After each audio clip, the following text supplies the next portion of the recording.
Welcome to this explainer. If you've ever looked at a breathtaking landscape or maybe a really stunning portrait on social media and thought to yourself, man, why don't my phone photos look anything like that? Well, you are absolutely not alone. Today, we're taking those basic, everyday phone snapshots we all take, and we're going to transform them into truly professional-looking images. So, let's jump right into it.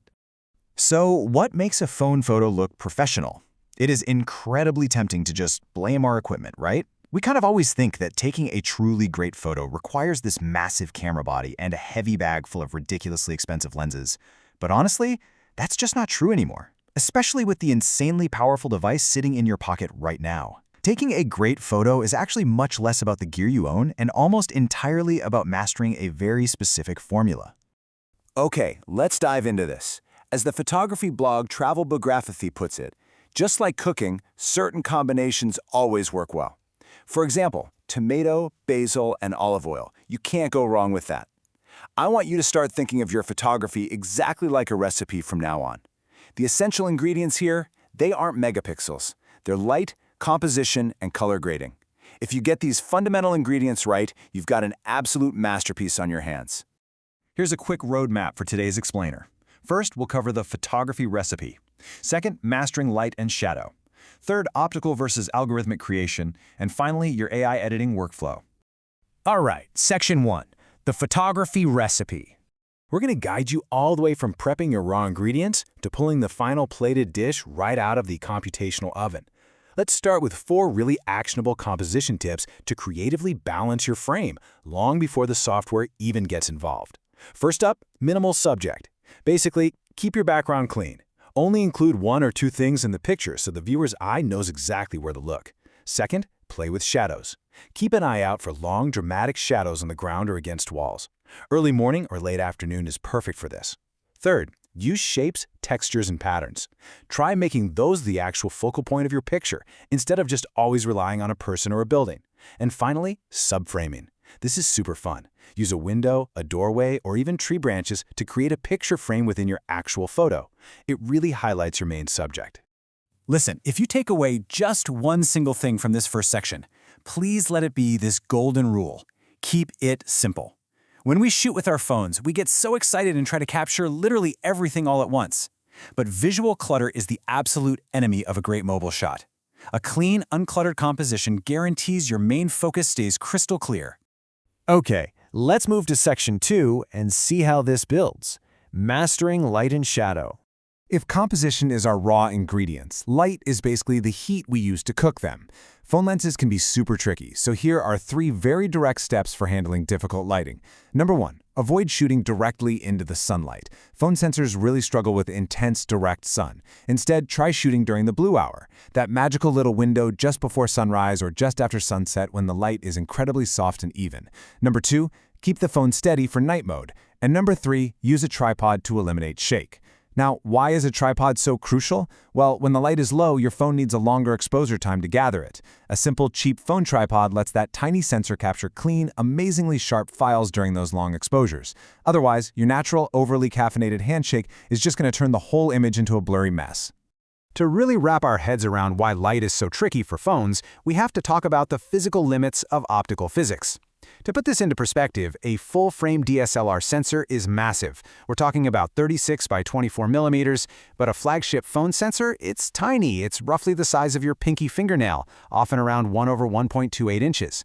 It's just simple physics. Larger DSLR sensors naturally gather way more light, giving you rich details even in the darkest shadows. Phones, just because of their tiny surface area, really struggle with digital noise in low-light environments. Moving right along to Section 3. Optical versus algorithmic creation. Now, what's really interesting about this slide is it marks the big narrative pivot of our explainer. If the physical sensor in your pocket is so incredibly tiny, how on earth do modern phones take such good photos? Well, let's trace the actual history of camera phones. Pre-2000, we were purely just mechanically capturing light. From 2000 to 2007, we had assisted capture with basic auto exposure. Then we moved into mediated capture. By 2014, we hit the era of process-based imaging, and today, from 2020 to the present, we are officially in the era of image creation. Your phone has totally evolved from simply recording a trace of light to entirely mediating and, frankly, constructing the image you're seeing on your screen.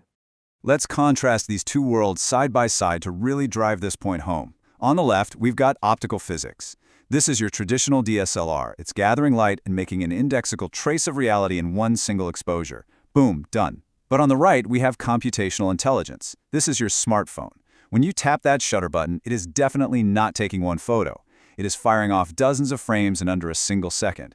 It uses complex algorithms to stitch them all together, instantly deciding on the sharpest focus, the absolute cleanest exposure, and the best color balance. It is literally automating all of those incredibly complex balance decisions for you in real time. And this brilliantly illustrates exactly how software takes command. When you use features like portrait mode, the camera isn't actually relying on a real optical lens to create that beautiful blurry background. You know, what photographers call bokeh. Not at all. Instead, algorithms are literally generating artificial depth maps to reconstruct visual reality. The software calculates what should be perfectly sharp and what should be soft, completely simulating the aesthetic look of a massive, expensive camera lens. It's totally wild when you think about it. Which brings us to Section 4, your AI editing workflow. All right, this is the plating stage of our cooking recipe.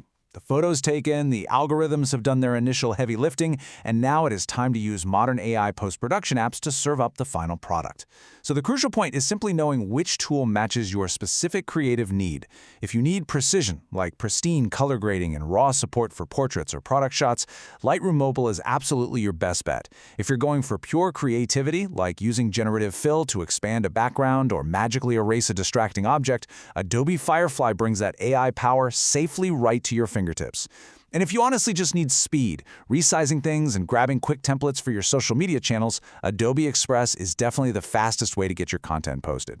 There really isn't just one perfect app. It's all about building a streamlined workflow that actually fits what you are trying to achieve. We have covered a lot of ground today, all the way from the simple rules of composition to the crazy, complex math behind computational imaging. But honestly, it all boils down to this fundamental summary. Your phone doesn't take a photo. It builds one. Your modern photography workflow is a true hybrid. It absolutely requires your human compositional eye to frame the shot and find that perfect light, but it relies on the phone's incredible algorithmic brain to actually execute it. I want to leave you with this final thought to ponder the next time you pull out your phone to snap a picture. Are you capturing a moment, or is your phone creating one? The line between objective reality and computational creation has literally never been blurrier. And quite honestly, that is exactly what makes this modern era of photography so deeply fascinating. Keep practicing those simple composition recipes, trust your phone software, and just keep creating. Thanks so much for joining me for this explainer.